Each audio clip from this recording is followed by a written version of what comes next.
Good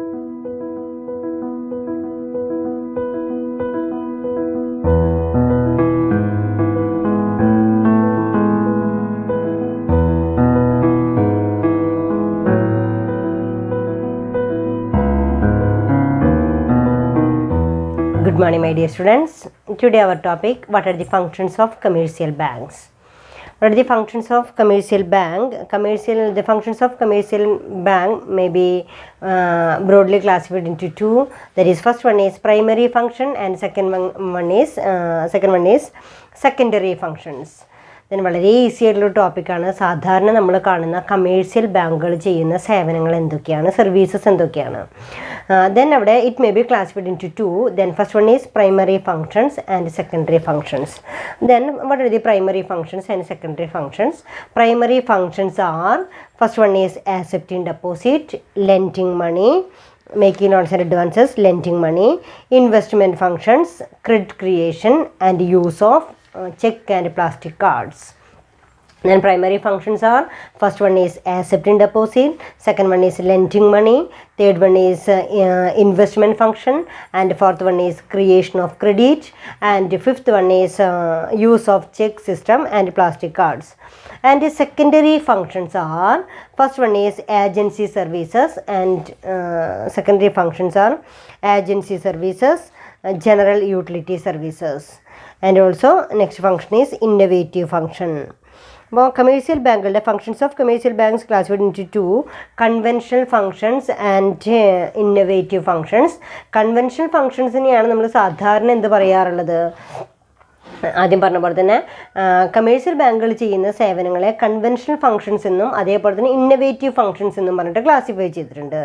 conventional functions is also called as traditional functions. ആദ്യകാലം മുതലേ commercial ബാങ്കുകൾ ചെയ്യുന്ന സർവീസസിനെയാണ് കൺവെൻഷണൽ ഫങ്ഷൻസ് എന്ന് പറയുന്നത്. ഈ കൺവെൻഷണൽ ഫങ്ഷൻസിനെ തന്നെ വീണ്ടും ക്ലാസിഫൈ ചെയ്തിരിക്കുകയാണ്. Then it may be classified into two, that is primary functions and secondary function. Primary ഫങ്ഷൻസിലെ accepting deposit, lending money, creation of credit, investment function and use of plastic card and use of check, etc. Then secondary functions, banking act as an agent, so agency services and general utility services. Then next one is these are the conventional functions of commercial bank. Then next one is innovative functions. അപ്പോൾ ബാങ്കുകൾ ചെയ്യുന്ന സേവനങ്ങളെ നമുക്ക് ഇങ്ങനെയൊക്കെ classify ചെയ്യാം.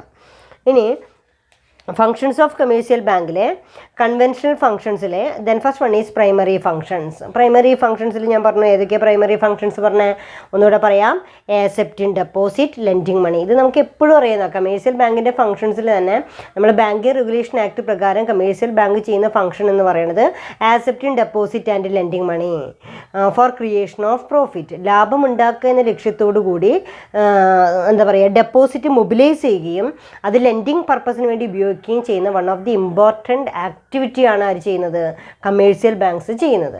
അപ്പോൾ commercial ബാങ്ക്സിന് example ഏതാണെന്ന് ചോദിച്ചു കഴിഞ്ഞാൽ നിങ്ങൾക്ക് ഇഷ്ടം പോലെ നമ്മൾ കാണുന്ന ഈ ബാങ്കുകളെ കുറിച്ചൊക്കെ കമേഴ്ഷ്യൽ ബാങ്കിന് എക്സാമ്പിൾ പറയാം.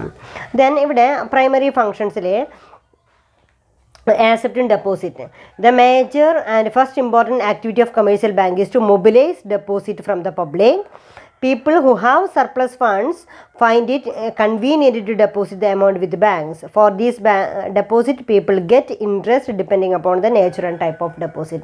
One of the important functions of commercial banks is to accept deposit from the public and also provide the interest related to the nature and type of deposit. ഒരു ഡെപ്പോസിറ്റിൻ്റെ നേച്ചറും അതിൻ്റെ ടൈപ്പും നോക്കിയിട്ട് തന്നെ സ്യൂട്ടബിൾ ആയിട്ടുള്ള രീതിയിൽ ഇൻട്രസ്റ്റ് കൂടെ പ്രൊവൈഡ് ചെയ്യുക എന്നുള്ളതാണ്. അപ്പോൾ ഏതൊക്കെ തരത്തിലുള്ള ഡെപ്പോസിറ്റുകളാണ് കമേഴ്ഷ്യൽ ബാങ്കുകൾ സ്വീകരിക്കാറുള്ളത് എന്ന് ചോദിച്ചു കഴിഞ്ഞാൽ, different types of deposit are accepted by commercial banks. Then first one is fixed deposit, current deposit, savings deposit, recurring deposit and home safe deposit. What are the different types of deposit accepted by the commercial bank? സാധാരണ commercial ബാങ്കുകൾ സ്വീകരിക്കുന്ന ഡെപ്പോസിറ്റുകൾ ഏതൊക്കെയാണ്? First one is fixed deposit, second one is current deposit, third one is saving deposit, and fourth one is recurring deposit, and fifth one is home safe deposit. Then first one is fixed deposit. അപ്പോൾ എന്താണ് fixed deposit? Fixed deposit is also called as term deposit എന്നുള്ള പേരിലും അറിയപ്പെടും. Money in these accounts, first one is fixed deposit. Money in these accounts is deposited for a fixed period of time. Hence, this type of deposit also called as time deposit. It cannot be withdrawn before the expiry of the period.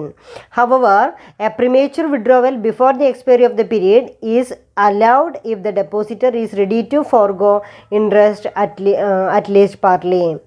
The rate of interest on fixed deposit is higher than on other type of deposit.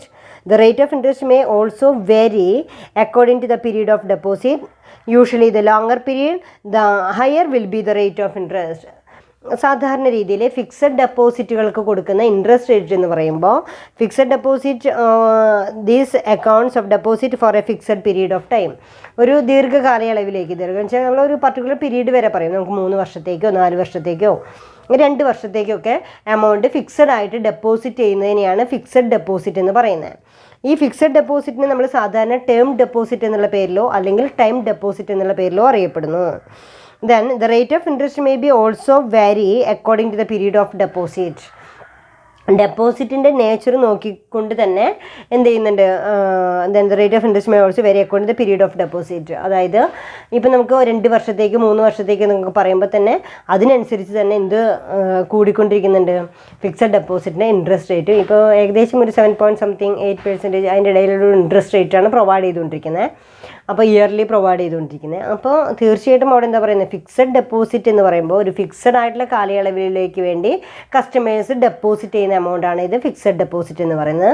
It is also called as time deposit and term deposit, നിങ്ങൾക്കറിയാം. Then next one is current deposit.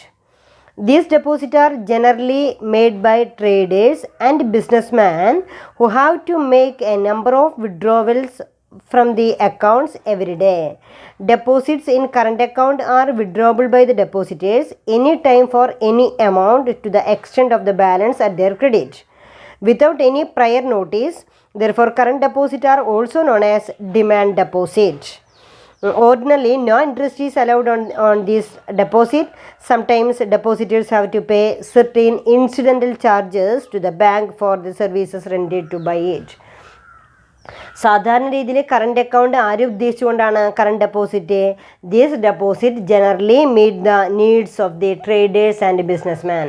ബിസിനസ്സുകാരെയും അതേപോലെ തന്നെ ട്രേഡേഴ്സിനെയൊക്കെ സംബന്ധിച്ചിടത്തോളം ഒരുപാട് withdrawals വേണ്ടി വരും. ഒരേ സമയം തന്നെ ചിലപ്പോൾ ഒരു 10 ലക്ഷം രൂപ ഇൻവെസ്റ്റ് ചെയ്യും, 2 മിനിറ്റിൻ്റെ ഉള്ളിൽ തന്നെ ചിലപ്പോൾ 5 മിനിറ്റ് കഴിയുമ്പോഴേക്കും ചിലപ്പോൾ അത് വിഡ്രോ ചെയ്യേണ്ടി വരും.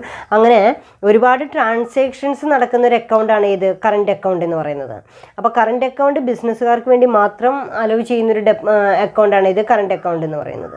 ഈ കറണ്ട് അക്കൗണ്ടിനെ സംബന്ധിച്ചിടത്തോളം ഫിക്സഡ് ഡെപ്പോസിറ്റിനാണ് ഏറ്റവും കൂടുതൽ ഇൻട്രസ്റ്റ് പ്രൊവൈഡ് ചെയ്യുക. കറണ്ട് അക്കൗണ്ട് ഹോൾഡേഴ്സിന് ഒട്ടും തന്നെ അവരുടെ ഡെപ്പോസിറ്റിന് ഇൻട്രസ്റ്റ് ചാർജ് ചെയ്യപ്പെടുന്നില്ല. കാരണം അത് നിലനിൽക്കില്ല. എത്രയും പെട്ടെന്ന് തന്നെ അവരുടെ ആവശ്യങ്ങൾക്കനുസരിച്ച് അതിൻ്റെ വിഡ്രോവൽസ് നടക്കുന്നതുകൊണ്ട് എന്ത് ചെയ്യാറില്ല, കറണ്ട് അക്കൗണ്ട് ഹോൾഡേഴ്സിന് ഒരു കാരണവശാലും ഇൻട്രസ്റ്റ് പ്രൊവൈഡ് ചെയ്യാറില്ല. പക്ഷേ കറണ്ട് അക്കൗണ്ട് ഹോൾഡേഴ്സിന് sometimes banks may provide the over draft facility. Then business ഹോൾഡേഴ്സിനെ സംബന്ധിച്ചിടത്തോളം, ബിസിനസ്മാനെ സംബന്ധിച്ചിടത്തോളം ഒരു 10 ലക്ഷം രൂപ വിഡ്രോ ചെയ്യേണ്ടി വരുമ്പോൾ ഒരു 5 ലക്ഷം രൂപയോ അല്ലെങ്കിൽ 9 ലക്ഷം രൂപയൊക്കെ കയ്യിലുള്ള ചില കുറച്ച് എമൗണ്ടൊക്കെ ബാങ്കുകൾ എന്ത് ചെയ്യാറുണ്ട്, അത്തരം ചെക്കുകൾ ഓവർ ഡ്രാഫ്റ്റ് അനുവദിച്ചുകൊണ്ട് ക്ലിയർ ചെയ്യാറുണ്ട്.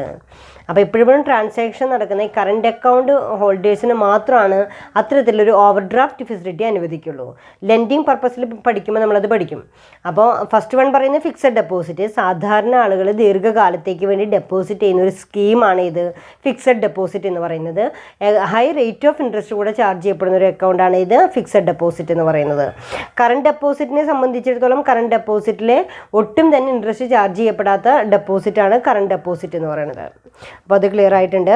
Then current deposit is also called as demand deposit എന്നുള്ള പേരിലും കറണ്ട് ഡെപ്പോസിറ്റ് അറിയപ്പെടുന്നുണ്ട്. Then third one is savings deposit. Commercial banks accept savings deposit to encourage and mobilize small savings from the public. Certain restrictions are imposed to the depositors regarding the number of withdrawals and the amount to be withdrawn in a given period. Banks usually fix a minimum amount to be kept in savings deposit amounts. The rate of interest paid on these deposits is low as compared to the fixed deposit. Savings account open ചെയ്യുക എന്ന് പറയുമ്പോൾ ജനങ്ങളുടെ കയ്യിൽ banking habit mobilise ചെയ്യുക എന്ന് ഉദ്ദേശിച്ചുകൊണ്ട് ആരംഭിക്കുന്ന അക്കൗണ്ടാണ് ഇത് savings deposit account എന്ന് പറയുന്നത്. അപ്പോൾ സാധാരണ നമ്മളൊക്കെ ആരംഭിക്കുക ഏതായിരിക്കും? ബാങ്കിങ് ട്രാൻസാക്ഷൻസ് ഒക്കെ ചെയ്യാനായിട്ട് നമ്മൾ ആരംഭിക്കുന്ന അക്കൗണ്ട് എന്ന് പറയുന്നത് സേവിങ്സ് ഡെപ്പോസിറ്റ് ആണ്. സേവിങ്സ് ഡെപ്പോസിറ്റിനും സാധാരണ രീതിയിൽ ചില റെസ്ട്രിക്ഷൻസ് ഉണ്ട്. ഒരു ദിവസം ഇത്ര മാത്രം 250 ട്രാൻസാക്ഷൻസ് വരെയേ പാടുള്ളൂ എന്നൊക്കെ പറയുന്ന രീതിയിൽ ചില റെസ്ട്രിക്ഷൻസ് ഒക്കെ ഉണ്ട്. പക്ഷേ അതേസമയം തന്നെ സേവിങ്സ് ഡെപ്പോസിറ്റ് പ്രകാരം നമ്മൾ എന്ത് പറയാറുണ്ട്? ഇൻട്രസ്റ്റ് ചാർജ് ചെയ്യുന്നുണ്ടോ ചോദിച്ചു കഴിഞ്ഞാൽ ഇൻട്രസ്റ്റ് പ്രൊവൈഡ് ചെയ്യുന്നുണ്ട്. ദെൻ 13% ഇൻട്രസ്റ്റ് ആണ് പ്രൊവൈഡ് ചെയ്യുന്നത്. പക്ഷേ ഒരിക്കലും ഫിക്സഡ് ഡെപ്പോസിറ്റിന് കൊടുക്കുന്ന ഒരു ഇൻട്രസ്റ്റ് റേറ്റ് ഏതിന് പ്രൊവൈഡ് ചെയ്യുന്നില്ല?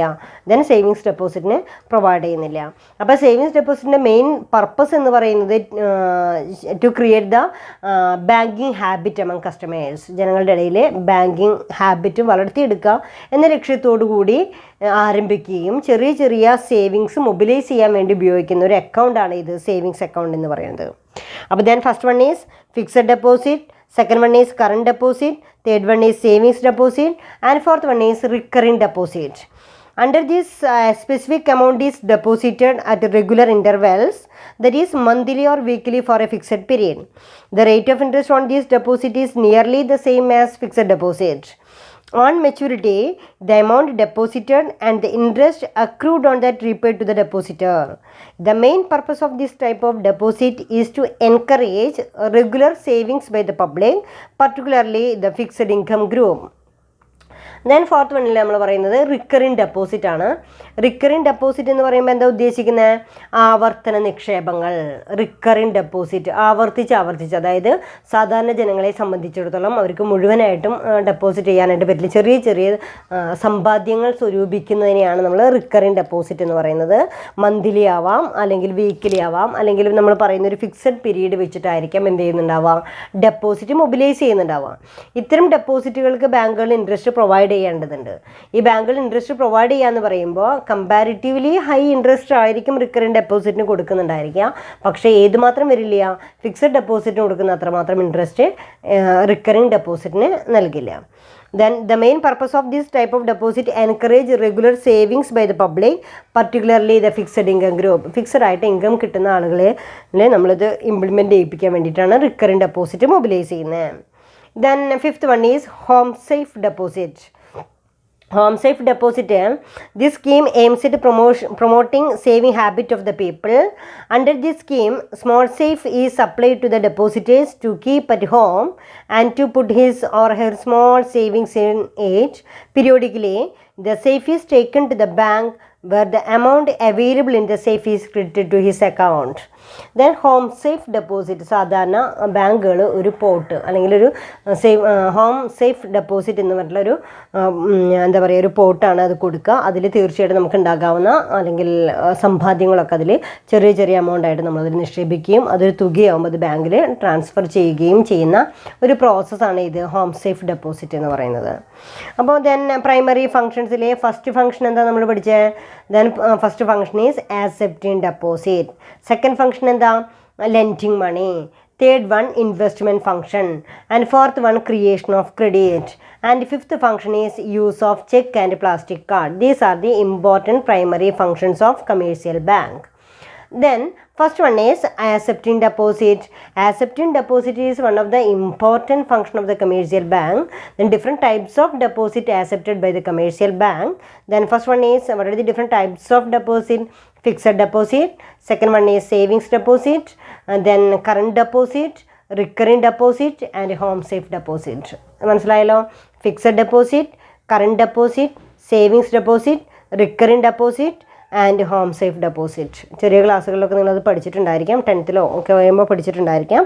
ദെൻ ആക്സെപ്റ്റിംഗ് ഡെപ്പോസിറ്റിൽ ഫിക്സഡ് ഡെപ്പോസിറ്റ് ദീർഘകാലത്തേക്ക് വേണ്ടിയിട്ടും ഹൈ റേറ്റ് ഓഫ് ഇൻട്രസ്റ്റും അതേസമയം തന്നെ ടൈം ഡെപ്പോസിറ്റ് എന്നുള്ള പേരിലും ടേം ഡെപ്പോസിറ്റ് എന്നുള്ള പേരിലും അറിയപ്പെടുന്ന ഡെപ്പോസിറ്റാണ് ഇത് ഫിക്സഡ് ഡെപ്പോസിറ്റ്. കറണ്ട് ഡെപ്പോസിറ്റിൻ്റെ പ്രത്യേകത എന്താ? ബിസിനസ് ഹോൾഡേഴ്സിന് വേണ്ടി മാത്രം അനുവദിച്ചു കൊടുക്കുന്ന ഡെപ്പോസിറ്റാണ് കറണ്ട് ഡെപ്പോസിറ്റ് എന്ന് പറയുന്നത്. കറണ്ട് ഡെപ്പോസിറ്റിന് ഒട്ടും തന്നെ ഇൻട്രസ്റ്റ് പ്രൊവൈഡ് ചെയ്യുന്നില്ല. 0% ഇൻട്രസ്റ്റ് ആയിരിക്കും കറണ്ട് ഡെപ്പോസിറ്റേഴ്സിന് പ്രൊവൈഡ് ചെയ്യുന്നുണ്ടാവുക. ഇത് ബിസിനസ്സുകാരെ ഉദ്ദേശിച്ച് മാത്രം ചെയ്യുന്നൊരു ഫെസിലിറ്റിയാണ് ഇത് കറണ്ട് ഡെപ്പോസിറ്റ്. ട്രേഡേഴ്സിനെ സംബന്ധിച്ചിടത്തോളം ഒരുപാട് ബിസിനസ് ട്രാൻസാക്ഷൻസിനുള്ള ആളുകൾക്ക് വേണ്ടി മാത്രം ഓപ്പൺ ചെയ്യുന്നൊരു ഡെപ്പോസിറ്റാണ്, ഒരു അക്കൗണ്ടാണ് ഇത് കറണ്ട് ഡെപ്പോസിറ്റ് എന്ന് പറയുന്നത്. ഓവർ ഡ്രാഫ്റ്റ് ഫെസിലിറ്റി എവിടെയാണ് അനുവദിക്കുക? കറണ്ട് അക്കൗണ്ട് ഹോൾഡേഴ്സിനാണ് ഓവർ ഡ്രാഫ്റ്റ് ഫെസിലിറ്റി അനുവദിക്കാം. സേവിങ്സ് ഡെപ്പോസിറ്റ് എന്ന് പറയുമ്പോൾ സാധാരണ രീതിയിൽ commercial banks accept savings deposit to encourage and mobilise the saving habit of the public. ജനങ്ങളുടെ സേവിങ് ഹാബിറ്റ് മൊബിലൈസ് ചെയ്യാൻ വേണ്ടിയിട്ട് നമ്മൾ ചെയ്യുന്ന അക്കൗണ്ടാണ് സേവിങ്സ് ഡെപ്പോസിറ്റ് അക്കൗണ്ട് എന്ന് പറയുന്നത്. ദെൻ അതിന് തീർച്ചയായിട്ടും ഒരു നേരിയ തോതിലുള്ളൊരു ഇൻട്രസ്റ്റ് റേറ്റൊക്കെ അതിന് പ്രൊവൈഡ് ചെയ്യുന്നുണ്ടെങ്കിൽ കൂടെ ജനങ്ങളുടെ അടുത്തൊരു സമ്പാദ്യശീലം വളർത്തിയെടുക്കുക അല്ലെങ്കിൽ ഒരു ബാങ്കിങ് ഹാബിറ്റ് ക്രിയേറ്റ് ചെയ്ത് വരിക എന്നൊക്കെയായിട്ട് നമ്മൾ ഉപയോഗിക്കുന്ന അക്കൗണ്ടാണ് ഇത് സേവിങ്സ് ഡെപ്പോസിറ്റ് എന്ന് പറയുന്നത്. റിക്കറിങ് ഡെപ്പോസിറ്റ് എന്ന് പറയുമ്പോൾ ആവർത്തന നിക്ഷേപങ്ങളെയാണ് നമ്മൾ എന്താ പറയുക, റിക്കറിങ് ഡെപ്പോസിറ്റ് എന്ന് പറയണേ. Then under this specific amount is deposited at regular intervals, that is monthly or weekly or half-yearly ഒക്കെ ഡെപ്പോസിറ്റ് ചെയ്യുന്ന ഒരു സ്കീമാണ് റിക്കറിങ് ഡെപ്പോസിറ്റ് എന്ന് പറയുന്നത്. Then high rate of interest also charged to recurring deposit. Then last one is home safe deposit. These are the different types of deposit. Then next topic, making loans and advances. The second important function of commercial banks is advancing loans to the public. A certain part of the cash received by the banks as deposit is kept in the reserve and the balance is given by away as loan and advances. Before advancing loans, the banks satisfy themselves regarding the creditworthiness of the borrowers. Then various types of advances given by the bankers. Then that is making loans and advances is the another important functions of commercial bank. നമ്മൾ മുൻപേ പഠിച്ചിട്ടുണ്ട് ഒരു commercial ബാങ്കിൻ്റെ functions എന്ന് പറയുമ്പോൾ accept deposit and lent മണി, പണം സ്വീകരിക്കുകയും അതേസമയം തന്നെ വായ്പയായിട്ട് നൽകുകയും ചെയ്യുന്ന രണ്ട് ഫങ്ഷൻസ് ആണ് കമേഴ്ഷ്യൽ ബാങ്ക് പെർഫോം ചെയ്യുന്നത്. ഈ കമേഴ്ഷ്യൽ ബാങ്ക് പെർഫോം ചെയ്യുന്നതിൽ ദെൻ അവരെങ്ങനെയാണ് ലെൻഡിങ് പർപ്പസ് എന്ന് പറയുമ്പോൾ തീർച്ചയായിട്ടും അവിടെ എന്ത് ചെയ്തിരണം, ഒരു ഡെപ്പോസിറ്റിൻ്റെയും സെർട്ടൻ പേഴ്സൻറ്റേജ് ക്യാഷ് റിസർവായി മെയിൻറ്റെയിൻ ചെയ്ത് ഇപ്പോൾ ഒരു 1000 രൂപ കിട്ടിക്കഴിഞ്ഞാൽ 10% റിസർവ് മെയിൻറ്റെയിൻ ചെയ്ത് ബാക്കി 900 റുപ്പീസും ബാങ്ക് എന്തിനു വേണ്ടി ഉപയോഗിക്കുകയാണ് ചെയ്യുന്നത്, ഫോർ ലെൻഡിങ് പർപ്പസിന് വേണ്ടി ഉപയോഗിക്കുകയാണ് ചെയ്യുന്നത്. For advancing the loans the banks to satisfy themselves regarding the credit worthiness of the borrowers. Bank loan provide ചെയ്യുമ്പോൾ ബാങ്ക് ശ്രദ്ധിക്കേണ്ട ഒരു കാര്യം എന്ന് പറഞ്ഞു കഴിഞ്ഞാൽ to ensure the credit worthiness of borrowers. Credit worthiness അതായത് അവർക്ക് നമ്മൾ കൊടുത്തിരിക്കുന്ന ലോൺ തിരിച്ചടയ്ക്കാനുള്ള കപ്പാസിറ്റി ഉണ്ടോ, ക്രെഡിറ്റ് വർത്തിനെസ് ഉണ്ടോ, ഇൻകം അവർക്ക് അവൈലബിൾ ആണോ, ഇങ്ങനെ ഈ ക്രെഡിറ്റ് വർത്തിനെസ് നോക്കിയിട്ട് മാത്രമാണ് ബാങ്കുകൾ എന്ത് ചെയ്യുള്ളൂ, ആ ലോൺ പ്രൊവൈഡ് ചെയ്യുള്ളൂ. അപ്പോൾ ലെൻഡിങ് പർപ്പസിലെ സെക്കൻഡ് ഫംഗ്ഷൻ പെർഫോം ചെയ്യുമ്പോൾ ക്രെഡിറ്റ് വർത്തിനെസ് കൂടെ കൺസിഡർ ചെയ്തിരിക്കണം. Then what are the different types of advances given by the banks. ഏതൊക്കെ തരത്തിലുള്ള ലോൺസ് ആൻഡ് അഡ്വാൻസസ് എന്ന് പറഞ്ഞു, ഏതൊക്കെ തരത്തിലുള്ള അഡ്വാൻസസ് ആണ് ബാങ്കുകൾ പ്രൊവൈഡ് ചെയ്യുന്നത്. Then classification of loans and advances. Then first one is loans, second one is cash credit, then third one is over draft, and fourth one is discounting of bill of exchange, and fifth one is money at call and short notice, and sixth one is consumer credit and miscellaneous advances. Then what are the different types of advances provided by the commercial bank? First one is loans. അപ്പോൾ ലോൺസിലെ banks give term loans to traders, industrialist and agriculture for a specific period. ബാങ്കുകൾ ആദ്യമായിട്ട് ചെയ്യുന്നൊരു purpose എന്ന് പറയുന്നത് to provide ലോണുകൾ കൊടുക്കുന്നുണ്ട്. ആർക്കാണ് ലോൺ കൊടുക്കുന്നത്? ട്രേഡേഴ്സിനോ ഇൻഡസ്ട്രിയലിസ്റ്റിനോ അഗ്രികൾച്ചറിനോ ഒക്കെ ടേം ലോൺസ് പ്രൊവൈഡ് ചെയ്യുന്നുണ്ട്. Loan is granted against the some collateral securities. Usually the maturity period for such loans is more than 1 year. The loan amount is credited to the amount of the borrower and can be withdrawn as per the requirement. Interest will be charged on the whole amount of loan sanction. അപ്പോൾ ഒരു ലോണിൻ്റെ പ്രത്യേകത എന്താണെന്ന് പറഞ്ഞു കഴിഞ്ഞാൽ, ഒരു bank ഒരു loan sanction ചെയ്ത് കഴിഞ്ഞ് കഴിഞ്ഞാൽ കസ്റ്റമേഴ്സിന് ലോൺ സാങ്ഷൻ ചെയ്യാം. അതായത് ഇൻഡസ്ട്രിയലിസ്റ്റ് ആവാം, അഗ്രികൾച്ചറിസ്റ്റ് ആയിരിക്കാം, ബിസിനസ്മാൻ ആയിരിക്കാം. ഇവർക്കൊക്കെ ലോൺ പ്രൊവൈഡ് ചെയ്ത് കഴിഞ്ഞാൽ മോർ ദാൻ 1 year ആണ് ആ ലോൺ പ്രൊവൈഡ് ചെയ്യുന്നത്. 1 വർഷത്തിൽ കൂടുതലുള്ള കാലയളവിലേക്കാണ് ലോൺ പ്രൊവൈഡ് ചെയ്യുന്നുണ്ടായിരിക്കുക. Loan is against collateral security. എപ്പോഴും ലോൺ പ്രൊവൈഡ് ചെയ്യുമ്പോൾ the loan is granted against some collateral security. ഏതെങ്കിലും ഒരു കൊളാട്രൽ സെക്യൂരിറ്റിയുടെ ഇതിൽ നിന്നുകൊണ്ട് മാത്രമേ നമുക്ക് എന്ത് ചെയ്യാൻ പറ്റുള്ളൂ, എന്തെങ്കിലും അതായത് തിരിച്ചു പിടിക്കാനുള്ളത്, ഞാൻ പറഞ്ഞു സെക്യൂരിറ്റീസ് വേണം. ആ കൊളാട്രൽ സെക്യൂരിറ്റിയുടെ ബേസിൽ മാത്രമേ ബാങ്ക് എന്ത് പ്രൊവൈഡ് ചെയ്യുള്ളൂ, ലോൺ പ്രൊവൈഡ് ചെയ്യുള്ളൂ. ഈ ലോൺ പ്രോസസ്സ് എന്ന് പറയുമ്പോൾ തീർച്ചയായിട്ടും ആ സാങ്ഷൻ ആയിട്ടുള്ള എമൗണ്ട് മുഴുവൻ കസ്റ്റമറുടെ അക്കൗണ്ടിലേക്ക് ക്രെഡിറ്റ് ചെയ്യാണ് അവർ ചെയ്യുക, ബാങ്കർ ചെയ്യുന്നത്. ക്രെഡിറ്റ് ചെയ്ത് കഴിഞ്ഞാൽ കസ്റ്റമറെ സംബന്ധിച്ചിടത്തോളം ചെക്കോ അതുമല്ലെങ്കിൽ ATM ഫെസിലിറ്റീസോ നെറ്റ് ബാങ്കിങ് ഫെസിലിറ്റീസോ ഒക്കെ ഉപയോഗിച്ചുകൊണ്ട് ആ പണം ഉപയോഗിക്കാവുന്നതാണ്. ദെൻ മാത്രമല്ല interest will be charged on the whole amount. അവിടെ ശ്രദ്ധിക്കേണ്ട ഒരു point, interest will be charged on the whole amount of loan sanction. Loan sanction ചെയ്യുന്ന മുഴുവൻ തുകയ്ക്കുമുള്ള ഇൻട്രസ്റ്റ് ബാങ്ക് ചാർജ് ചെയ്യും എന്നുള്ള കാര്യമാണ് ശ്രദ്ധിക്കേണ്ടത്. Then second one is cash credit. Under this scheme of cash credit, bank allow the borrower to withdraw money from time to time up to a certain amount, which is kept under a separate account known as cash credit account. അപ്പോൾ എന്താണ് second one, cash credit. Under the scheme of cash credit, bank allows the borrower to withdraw money from time to time up to a certain amount which is kept under the separate account known as cash credit. Loan is granted to the borrower against his current assets such as shares, stocks, bonds, etc. Interest is charged on the amount actually withdrawn from the cash credit account and not on the full amount sanctioned in cash credit account. Cash credit എന്ന് പറയുമ്പോൾ തീർച്ചയായിട്ടും bank loan അനുവദിച്ചു കഴിഞ്ഞാൽ അത് separate ഒരു അക്കൗണ്ടിലേക്ക് credit ചെയ്യുകയും under the scheme of cash credit, bank allows the borrower to withdraw money from time to time up to a certain amount which is kept under a separate account known as cash credit account. Then loan is granted to borrower against the collateral securities withdrawn from cash credit amount and not on the full amount sanctioned the cash credit account. Cash credit അക്കൗണ്ടിൽ നിന്ന് എത്ര മാത്രമാണോ amount നമ്മൾ പിൻവലിച്ചിരിക്കണേ വെച്ചാൽ ആ പിൻവലിച്ച തുകയ്ക്ക് വേണ്ടി മാത്രം എന്ത് ചാർജ് ചെയ്യേണ്ട ആവശ്യമുള്ളൂ, ഇൻട്രസ്റ്റ് ചാർജ് ചെയ്യേണ്ടതുള്ളൂ എന്ന് പറയുന്നതാണ് സെക്കൻഡ് പ്രോസസ്സിൽ. അപ്പോൾ തന്നെ അവിടെ ഫസ്റ്റ് വൺ ഈസ് ലോൺ പാസ്സാക്കി കഴിഞ്ഞാൽ മുഴുവൻ തുകയ്ക്കും എന്ത് ചെയ്യുന്നുണ്ട്, ഇൻട്രസ്റ്റ് ചാർജ് ചെയ്യുന്നുണ്ട്. ക്യാഷ് ക്രെഡിറ്റ് പ്രകാരം എത്ര എമൗണ്ടാണ് നമ്മൾ വിഡ്രോ ചെയ്യണേ ആ വിഡ്രോ ചെയ്യുന്ന എമൗണ്ടിന് മാത്രം എന്ത് ചെയ്താൽ മതി, ഇത് ഇൻട്രസ്റ്റ് അടച്ചാൽ മതി എന്ന് പറയുന്നതാണ് ക്യാഷ് ക്രെഡിറ്റിൻ്റെ പ്രത്യേകത. ദെൻ തേർഡ് അഡ്വാൻസസിലെ third one is overdraft. Overdraft means allowing the borrower to overdraw the current balance and the borrower has to pay interest on the excess amount withdrawn by him. The amount is repayable within a short period of time. Usually the facility of overdraft is given to reliable customers only. അപ്പോൾ overdraft എന്ന് പറയുന്നത്, overdraft means allowing the borrower to overdraw his current account balance. നമ്മുടെ current account ബാലൻസിന് ഉള്ള എമൗണ്ടിനേക്കാളും കൂടുതൽ withdraw ചെയ്യാനായിട്ട് നമ്മൾ ആരെ അനുവദിക്കുകയാണ്, കസ്റ്റമറെ അനുവദിക്കുന്ന വൺ ഓഫ് ദി പ്രോസസ്സാണ് ഓവർഡ്രാഫ്റ്റ് എന്ന് പറയുന്നത്. അപ്പോൾ ഞാനിത് മുൻപേ പറഞ്ഞിരുന്നു, ഏതിൽ കറണ്ട് അക്കൗണ്ട് ഹോൾഡേഴ്സിന് മാത്രമാണ് എന്ത് അനുവദിക്കാറുള്ളൂ, ഓവർഡ്രാഫ്റ്റ് ഫെസിലിറ്റി അനുവദിക്കാറുള്ളൂ.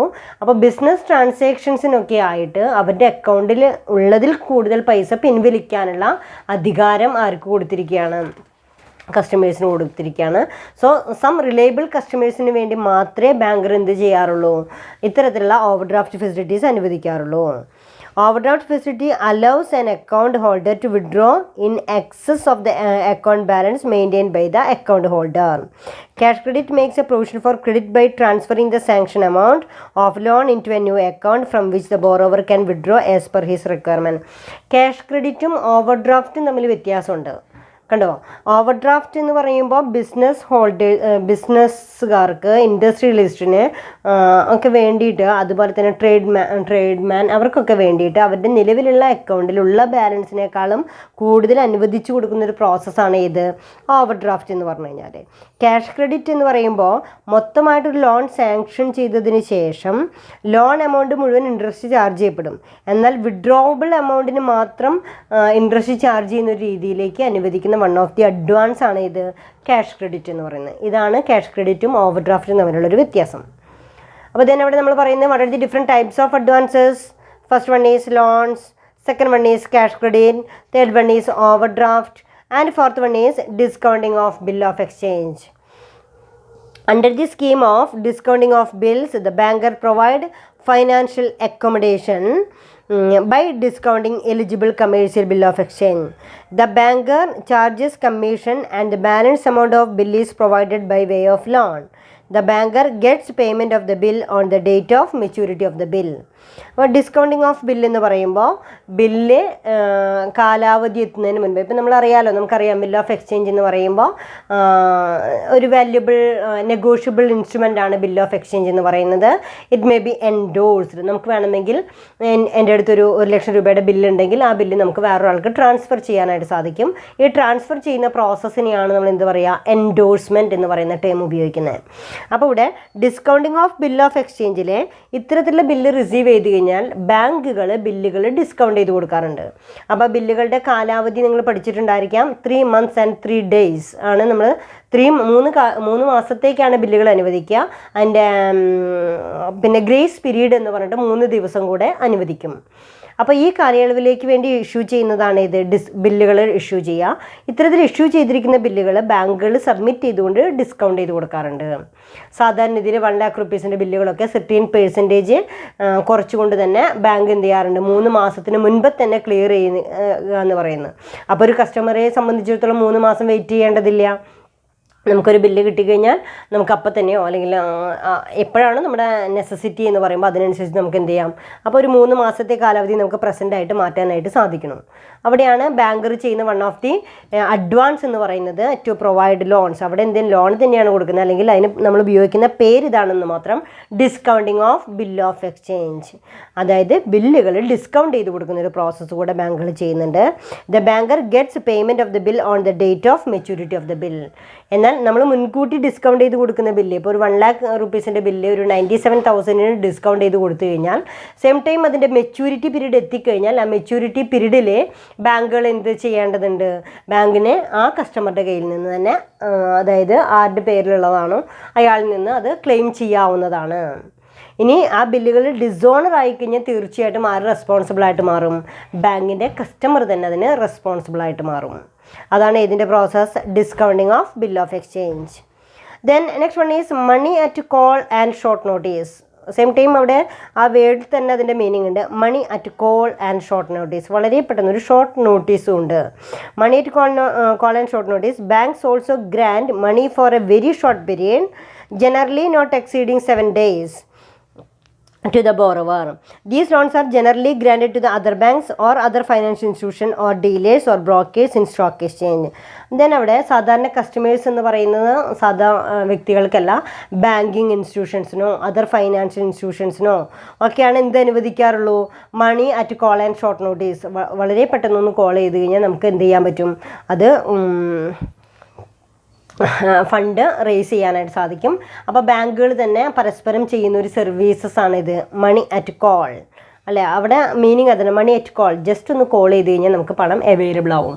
അത് അവിടെ പറയുന്നുണ്ട് 24 hours പറയാറുണ്ട്, ഇപ്പോൾ മാക്സിമം 7 days ഒക്കെയാണ് പറയുന്നത്. അത്രയും വലിയൊരു എമൗണ്ട് ഒക്കെ ആകുമ്പോൾ money at call or short notice, just ഒരു ഇൻഫോർമേഷനിലൂടെ നമുക്ക് പണം റേസ് ചെയ്യാനുള്ളൊരു process. Then next one is consumer credit.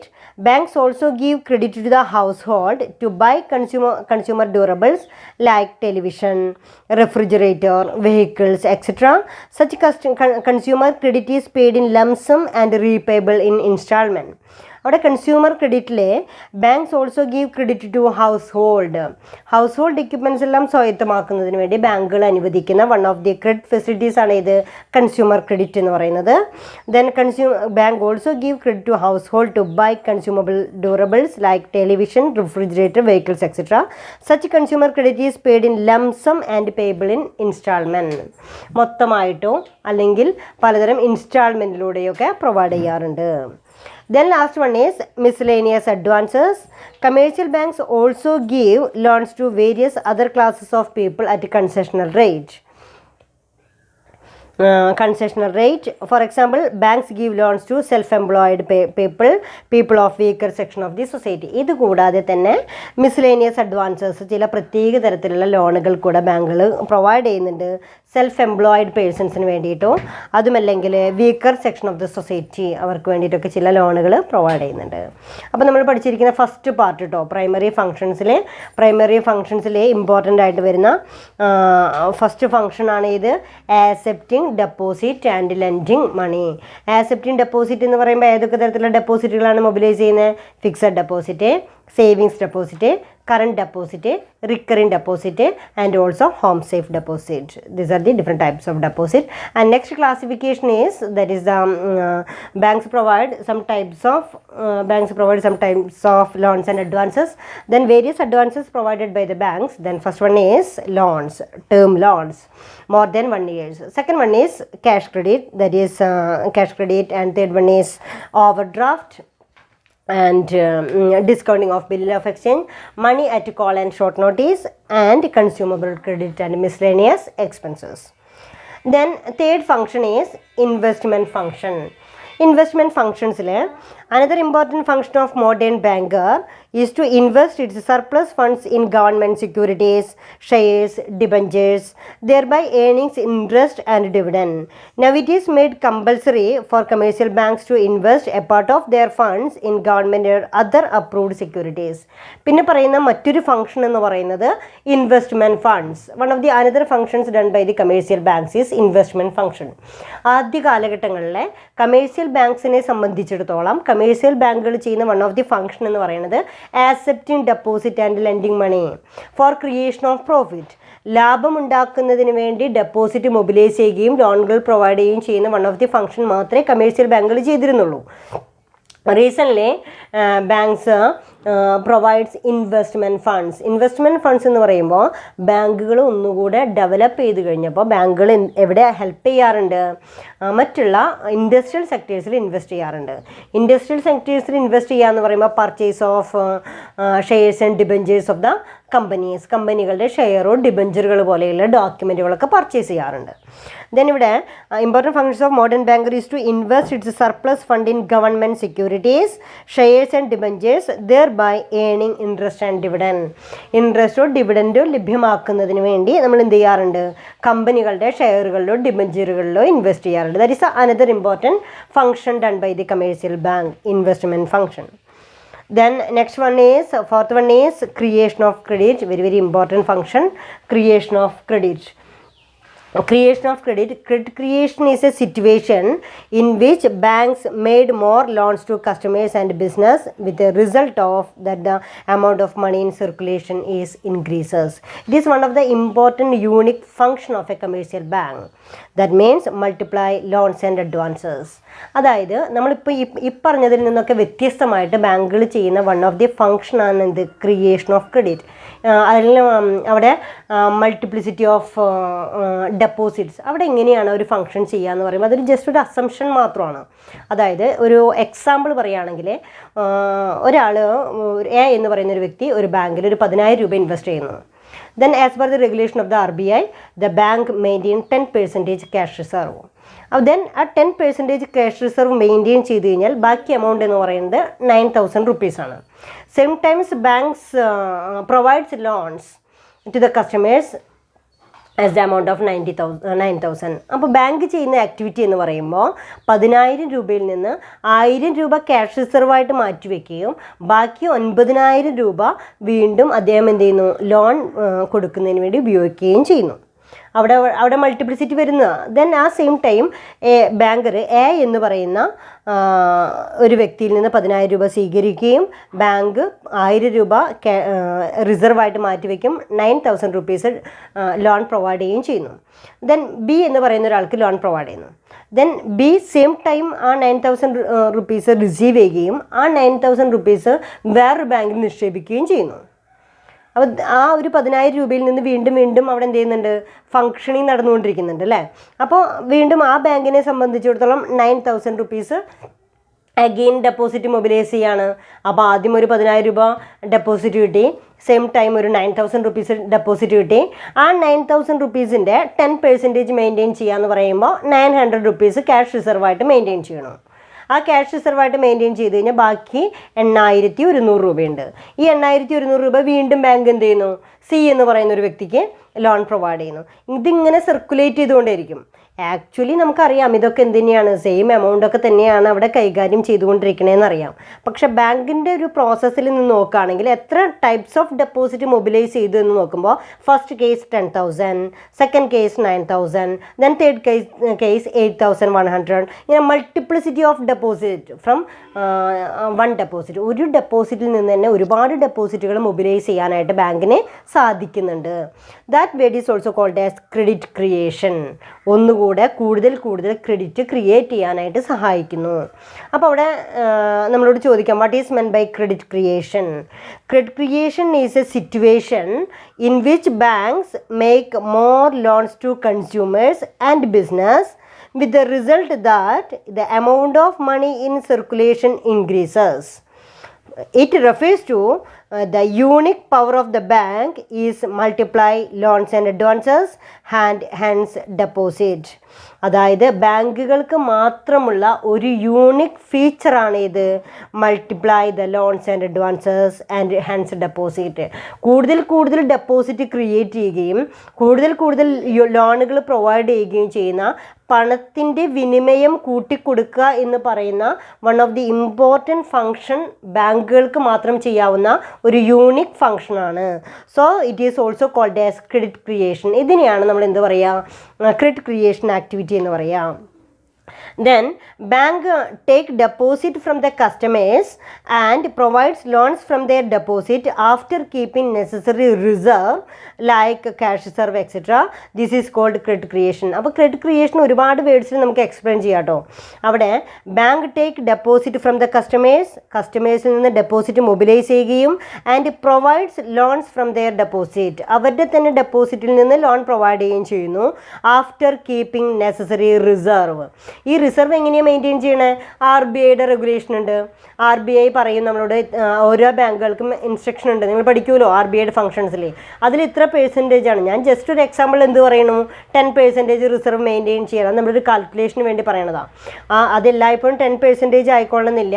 Cash reserve RBI നിശ്ചയിക്കുന്നതിനനുസരിച്ച് cash റിസർവിൽ മാറ്റം വരാം.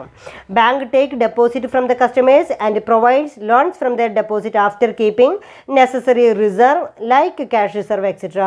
This is called credit creation. That function is called credit creation. നിങ്ങളുടെ ടെക്സ്റ്റ് ബുക്കിൽ ശരിക്കും ഒരു അക്കൗണ്ട് ഒക്കെ വരച്ചിട്ട് നിങ്ങളെ അത് കാണിക്കുന്നുണ്ട്.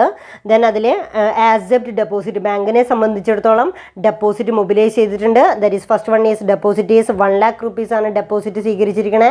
സെയിം ടൈം ആ 1 lakh rupees നിന്ന് ദെൻ ക്യാഷ് ആയിട്ട് 1 lakh rupees വന്നിട്ടുണ്ട്. 1 lakh rupees ഡെപ്പോസിറ്റ് മൊബിലൈസ് ചെയ്തിട്ടുണ്ട്.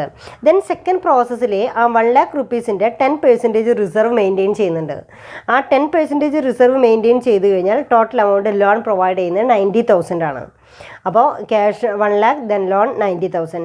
സെയിം ടൈം ഡെപ്പോസിറ്റ് വീണ്ടും ആ 90,000 ഡെപ്പോസിറ്റ് മൊബിലൈസ് ചെയ്യുകയാണ് ചെയ്യുന്നത്. 1 lakh and 90,000. കണ്ടോ, വീണ്ടും മൂന്നാമത്തെ ഫംഗ്ഷൻ ആകുമ്പോഴേക്കും 1 lakh 90,000 81,000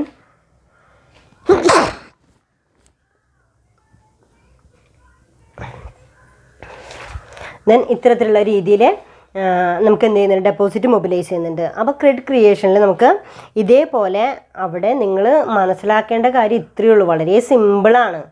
ഒരു ഫണ്ടിൽ നിന്ന് തന്നെ ബാങ്ക് ആകെ ഒരു 10,000 രൂപയുള്ളൂ, അല്ലെങ്കിൽ ആകെ 1,00,000 രൂപയുള്ളൂ. ആ 1,00,000 രൂപയിൽ നിന്ന് ബാങ്ക് കാണിക്കുന്ന സ്റ്റേറ്റ്മെൻ്റ് ഒന്ന് ആലോചിച്ച് നോക്ക്. അതിൽ നിന്ന് തന്നെ 1,00,000 രൂപ ഡെപ്പോസിറ്റ് കിട്ടി, അതിൽ നിന്ന് തന്നെ 90,000 ഡെപ്പോസിറ്റ് കിട്ടി, അതിൽ നിന്ന് തന്നെ 81,000 ഡെപ്പോസിറ്റ് കിട്ടിയെന്ന് കാണിക്കുകയാണ്. അത് കാണിക്കുന്നത് ഇതിൻ്റെ ട്രാൻസാക്ഷൻ ഈ 1,00,000 നിന്ന് 90,000 വേറൊരാൾക്ക് ലോൺ കൊടുക്കുന്നു, അയാളത് വേറൊരു ബാങ്കിൽ ഡെപ്പോസിറ്റ് ചെയ്യുന്നു, വീണ്ടും അതിൽ നിന്ന് 81,000 ലോൺ കൊടുക്കുന്നു. ഇങ്ങനെ അതൊരു ലെൻഡിങ് പ്രോസസ്സിന് വേണ്ടി നടത്തുന്നു. അപ്പോൾ അവിടെ ഒരു മൾട്ടിപ്ലിസിറ്റി എന്ന് പറയുന്ന ഒരു പ്രോസസ്സ് നടക്കുന്നുണ്ട്. ആ ഒരു വൺ ഓഫ് ദി ആക്ടിവിറ്റിയാണ് നമ്മൾ ഇത്ര പറയുന്നത് ക്രെഡിറ്റ് ക്രിയേഷൻ എന്ന് പറയുന്നത്. Credit creation has become most important and unique function of the modern bank. When a bank receives deposit and give loans and advances, it is automatically perform another function. That function is also called as credit creation. When a bank lends money, the bank actually creates a deposit credit to the borrower to draw check against it. For instance, when a loan is granted by a bank, instead of paying away the whole amount at once, the banker is actually placing the sum to the credit to the borrower. വേറെ രീതിയിൽ പറയാം, bank ആദ്യം ഒരു loan കൊടുക്കുന്നു. Loan കൊടുക്കുന്ന സമയത്ത് തന്നെ banker എന്ത് ചെയ്യുന്നുണ്ട്? ലോൺ കൊടുക്കുക എന്ന് പറയുന്ന പ്രോസസ്സ് എങ്ങനെയാണ്? 1,00,000 രൂപ ലോൺ എങ്ങനെയാണ് സാങ്ഷൻ ചെയ്യുക? എന്ന് പറയുന്ന ഒരു വ്യക്തിക്ക് ലോൺ കൊടുക്കണമെന്നുണ്ടെങ്കിൽ ലോൺ പാസ്സായി കഴിഞ്ഞാൽ എന്ന് പറയുന്ന വ്യക്തിയുടെ അക്കൗണ്ടിലേക്ക് ആ 1,00,000 റുപ്പീസ് ട്രാൻസ്ഫർ ചെയ്ത് ക്രെഡിറ്റ് ചെയ്യുകയാണ് ചെയ്യണേ, അല്ലേ? അപ്പോൾ തീർച്ചയായിട്ടും എയെ സംബന്ധിച്ചിടത്തോളം, ഞാനൊരു എന്ന് പറയുന്നൊരു കസ്റ്റമറാണ്, എന്നെ സംബന്ധിച്ചിടത്തോളം ദ എമൗണ്ട് ഈസ് ഡെപ്പോസിറ്റഡ്. അവിടെ മീനിങ് എന്താ വരുന്നത്? Amount is deposited. കണ്ടോ? അപ്പോൾ ബാങ്കർ ആരായിട്ട് മാറി? Banker acting as A debtor. Customer ചോദിക്കുന്ന സമയത്ത് പൈസ കൊടുക്കാൻ റെസ്പോൺസിബിൾ ആയിട്ടുള്ള ഒരു ഡെപ്റ്ററായിട്ട് ആര് മാറുന്നുണ്ട്? ബാങ്കർ മാറുന്നുണ്ട്. അപ്പോൾ അവിടെ each loan creates each deposit. ഓരോ ലോണുകളും ഓരോ ഡെപ്പോസിറ്റ് മൊബിലൈസ് ചെയ്യുന്നു, അല്ലെങ്കിൽ ഓരോ ലോണും ഓരോ ഡെപ്പോസിറ്റ് ക്രിയേറ്റ് ചെയ്യപ്പെടുന്നു എന്ന് പറയുന്ന വൺ ഓഫ് ദി ആക്ടിവിറ്റിയാണ് നമ്മളെന്ത് പറയുന്നത്? ക്രെഡിറ്റ് ക്രിയേഷൻ എന്ന് പറയുന്നത്. അപ്പോൾ നിങ്ങൾക്കത് മനസ്സിലായിട്ടുണ്ടാവും. Then next one is the mechanism of credit creation. വലിയ മാർക്കിനൊക്കെ ക്വസ്റ്റ്യൻ ചോദിച്ചു കഴിഞ്ഞ് കഴിഞ്ഞാൽ തീർച്ചയായിട്ടും അക്കൗണ്ട് വരച്ചിട്ട് നിങ്ങളത് എക്സ്പ്ലെയിൻ ചെയ്തിരിക്കണം. Mechanism of credit creation. Suppose there is only one bank is particularly locally and at the people there is high banking minded. Then ഞാൻ ഈ പറഞ്ഞിരിക്കുന്ന പോലെയുള്ള 1,00,000 റുപ്പീസിൻ്റെ എക്സാമ്പിൾ വെച്ചിട്ട് തന്നെ നിങ്ങൾ എന്ത് ചെയ്തിരിക്കണം? ക്രെഡിറ്റ് ക്രിയേഷൻ ആക്ടിവിറ്റി എക്സ്പ്ലെയിൻ ചെയ്തിരിക്കണം. ദെൻ അതിൽ limitations of the creation of credit by banks. അപ്പോൾ നമ്മൾ ഇത്രയും പറഞ്ഞു, ബാങ്കുകൾ ചെയ്യുന്ന ഒരു യൂണിക് ഫങ്ഷനാണ് എന്ത്? ക്രെഡിറ്റ് ക്രിയേഷൻ എന്ന് പറയുന്നത്. യൂണിക്, അതായത് മറ്റാർക്കും ചെയ്യാൻ പറ്റാത്ത അത്രമാത്രം വേറിട്ട് നിൽക്കുന്ന ഒരു ഫങ്ഷനാണ് credit creation. What are the limitations of the credit creation by banks? That means the people are highly banking minded and the reserve required to meet the requirement of the people is only 10%. But this may not be the case always, but there is no doubt regarding the ability of commercial bank in creating credit.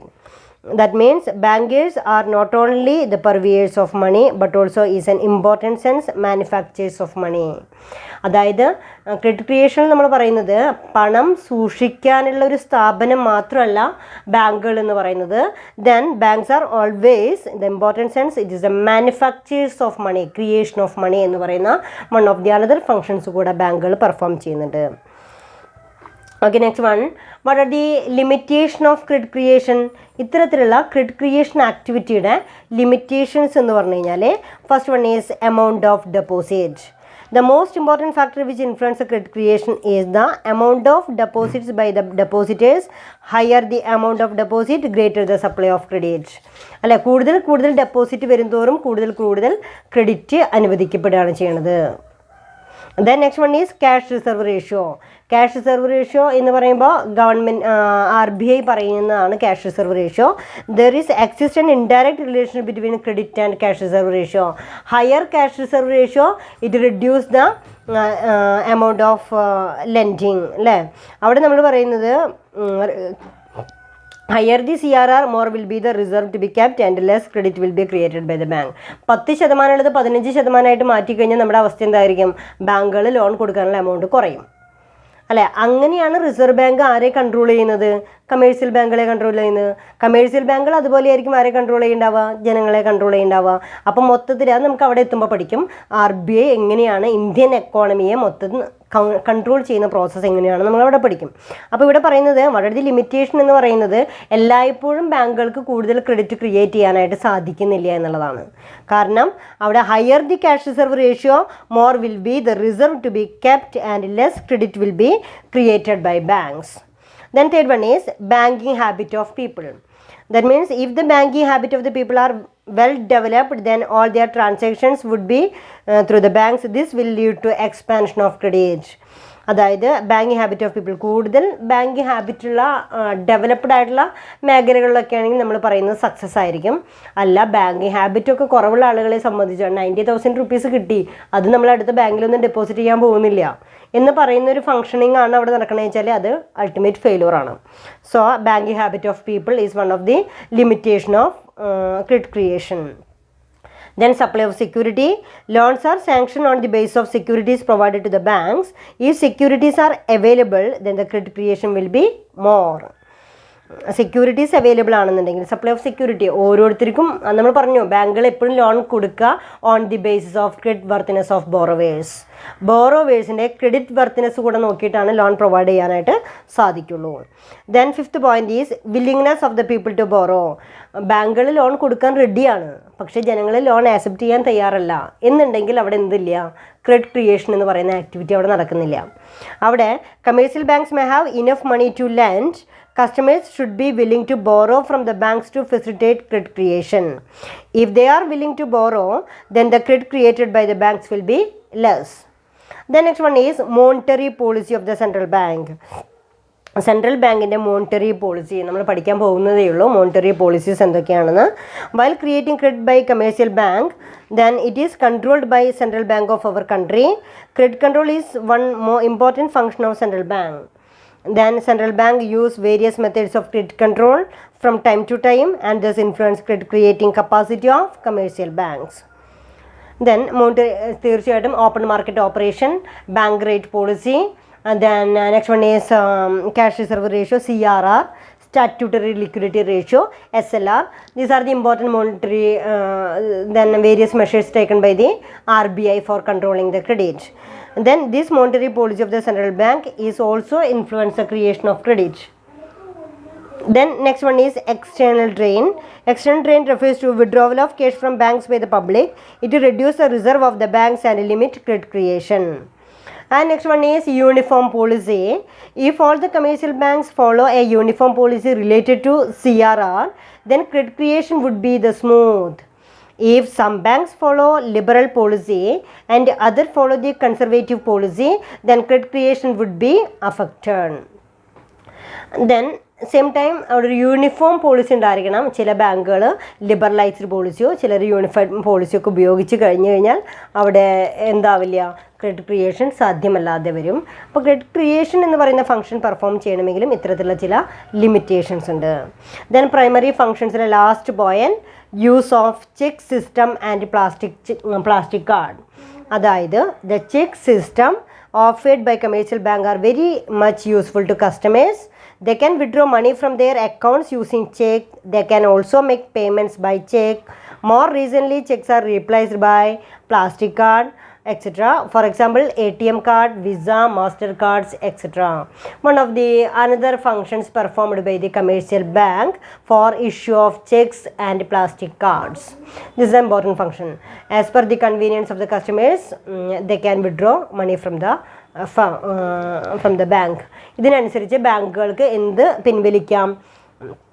ഇനി secondary ഫങ്ഷൻസും innovative ഫങ്ഷൻസും next ക്ലാസ്സിൽ നമുക്കെടുക്കാം. അപ്പോൾ തന്നെ ഇവിടെ നമുക്ക് conclude ചെയ്യാം.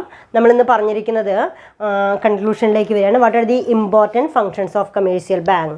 Commercial ബാങ്കിൻ്റെ important functions ഏതൊക്കെയാണ്? The functions of commercial banks may be classified into two. Then first one is first function is traditional functions, that is conventional functions or traditional function. Then second function is innovative function. അപ്പോൾ നമ്മളോട് ചോദിക്കാറുണ്ട് then first one is conventional functions, that is traditional functions എന്തൊക്കെയാണ്? എപ്പോഴും നമുക്കറിയാവുന്ന point എന്താ? accept, deposit and lending money. അവിടെ നമ്മൾ പറയുന്നത് കൺവെൻഷണൽ ഫങ്ഷൻസിനെ നമുക്ക് രണ്ടായിട്ട് ക്ലാസിഫൈ ചെയ്യാം. First one is primary function and secondary function. Primary ഫങ്ഷനിൽ എന്താ പഠിച്ചിരിക്കണേ? പ്രൈമറി ഫങ്ഷനിൽ പ്രൈമറി ഫങ്ഷൻസിന് accepting deposit, lending money, that is loans and advances, investment function, credit creation functions and use of check and plastic card. These are the important primary functions of commercial bank. Then secondary functions means banks acting as an agent. So first one is agency services and general utility services. These are also called as secondary functions of commercial banks. Primary functions like accept, deposit. What are the different types of deposit? Fixed deposit, savings deposit, current deposit, recurring deposit, home safe deposit. ഇതിൻ്റെയൊക്കെ പ്രത്യേകതകൾ പറഞ്ഞിട്ടുണ്ട്. അപ്പോൾ അതിനനുസരിച്ച് അത് പഠിക്കുക. Then what are the different types of loans and advances? Loans, cash credit, then loans, cash credit and overdraft. overdraft, discounting of bill of exchange, money at call and short notice, consumer credit, and miscellaneous advances. Then investing funds, investment function, credit creation, very very important question, credit creation. Then last one is what are the limitations of credit creation. These are the primary functions of commercial bank. Secondary ഫങ്ഷൻസും അതുപോലെ തന്നെ innovative ഫങ്ഷൻസും നമുക്ക് next ക്ലാസ്സിൽ എടുക്കാം. Okay, thank you all.